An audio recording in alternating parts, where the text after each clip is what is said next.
I didn't feel like I was doing anything wrong. They never told me the full extent of which these chemicals would be affecting millions of civilians.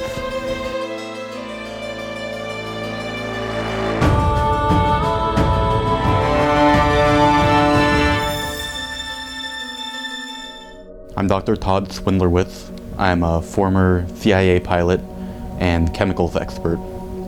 I was in the CIA for over 20 years.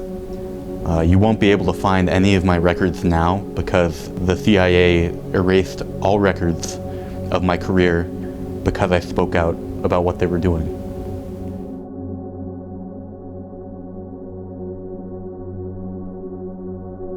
I was initially drawn in because I wanted to help the world and I wanted to help our nation. The United States of America is one of the best nations on the planet. We're just the cutting edge with technology, with values. We're spreading freedom and democracy, and that was initially why I got into the CIA. I was an excellent pilot. I flew over 300 confirmed missions that you will not be able to find the records of anymore, and primarily they were dealing with chemical weapons. And I may very well end up dead just for recording this video and doing this interview with you all. But I think that at this point in history, it's important that we speak out. It's important that I get the word out about what they're doing. Now, chemical weapons, it sounds scary, and it sounds, of course they have a bad rep now, but initially when we were working with chemical weapons, it was for the best intentions. It was for calming down hostile enemy combatants. Chemicals that we would fly over and spray were for the purposes of peacekeeping. It was for the purposes of calming things down, for making people tired, sleepy, docile. Why I was able to justify what I was doing for so long was the idea that we could get the enemies to surrender through their own means without having any kind of bloody conflicts. So I was pretty much able to fly any plane that they put me behind. And any plane they put me inside the cockpit of, I was able to pilot that sucker like it was no thing.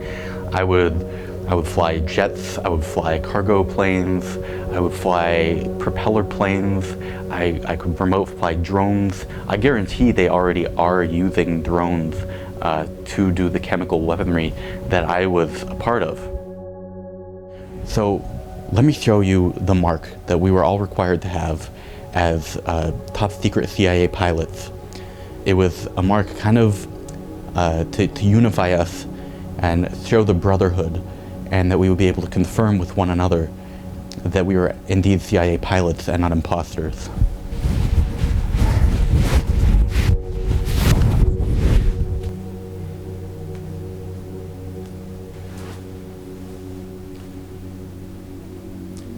So, as you can see, these are the Doctor, marks. And we need to basically what reset it the is- mic. Your I'm audio sorry. is very quiet now. The audio? Yes, sir. Give me 1 second, and I can get my microphone set back up here. No, it's okay. We can just use a boom mic. That's really not necessary. Right on there. Oh, okay. Oh, shit. Oh, shit. Oh, shit. Okay, there it is. Now it's okay. Now it's going. Now it's there. Okay. So basically, these marks, they were given to all of us who were in the CIA top secret pilot program, and it was a form of identifier. Now, as you can see, the nipples represent the pupil of the eye, and it's like the all-seeing eye of the CIA. The CIA. C-I. Are you starting to get the picture now? I'm sorry, I have to take this off. Yeah, if you put your shirt back on, we can just clip it to that. I don't have to have my shirt on for the rest. I understand that I think this might actually add more credibility if I keep my shirt off so people can see the marks. No, we're good. We got that shot already. Okay, but you'll cut into close-ups of them. Yeah, don't worry. Okay. Okay, well I'll put my shirt back on. Give me a minute. So these marks, they would it was something that no one was allowed to see. Even people viewing this right now, if your head starts to feel a little weird, you start to feel a little nausea from looking at it, that actually might be part of the radioactive reaction because these marks are irradiated with a special kind of ink. Let's move on. You've probably heard about chemtrails. It's been exposed many times, and this is exactly what I was involved in. You know, sometimes I would think, why am I part of this? We're spraying these chemicals over American cities that are the same ones we used on the North Koreans. Why are we doing this? And honestly, it all just made sense at the time. My final mission, where I actually injured myself and decided to call it quits, was actually when I crashed a plane. It was the only time in my entire 20-year career that I crashed one of my vessels, because the chemicals that were on board, that we were spraying, were so strong. I got disoriented, and I ended up crashing into a building. I was the only one to survive. I got woozy, I crashed, I injured myself, and when I came to, after I recovered, I said, no more of this. You know what? I can't do this anymore. I know what this is going to do to the American people. I know what effect this is having on our planet and on our species. I almost died, for God's sake. I severely injured and killed numerous people because of the effects of these chemicals that you're having me just spray out frequently over all these people.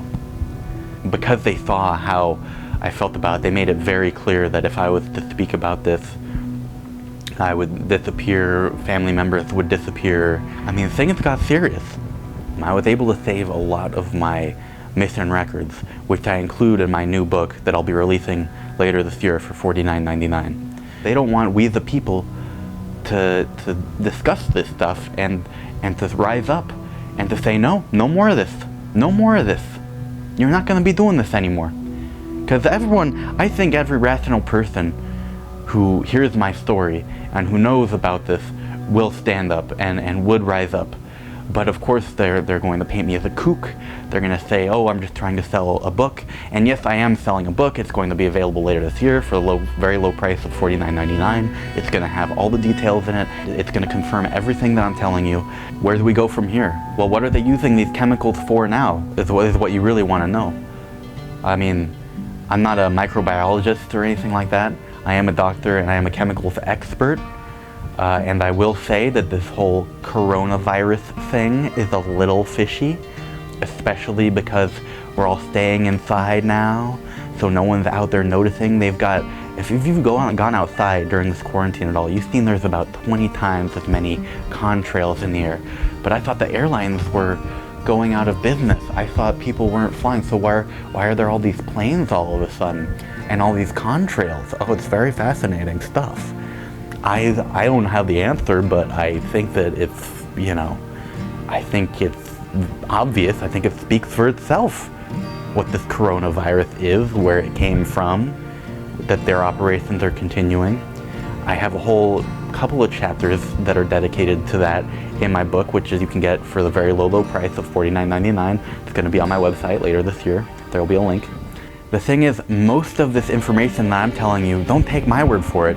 It's verifiable through doing your own independent research on YouTube, and there will be some information, of course, that is actually disinformation that the government puts out to make my information seem like disinformation, when really it's their disinformation, not my disinformation. It's their disinformation informationing my information, if that makes sense. I'm hopeful for the future, but I just don't know. You know, they're gonna not try and knock the old Swindlerwits down a couple of pegs when they see this one. I'm sure my name's gonna get dragged through the mud. I am sure my name is gonna get dragged through the mud. It's not even a question of if, it's a matter of when. And so I just hope that everyone stays vigilant and we stay awake and stay aware and stay questioning everything. But you don't need to question me. I mean, you can question me and I'll give you the answers, because I can question everything for you and do the research, if that makes sense.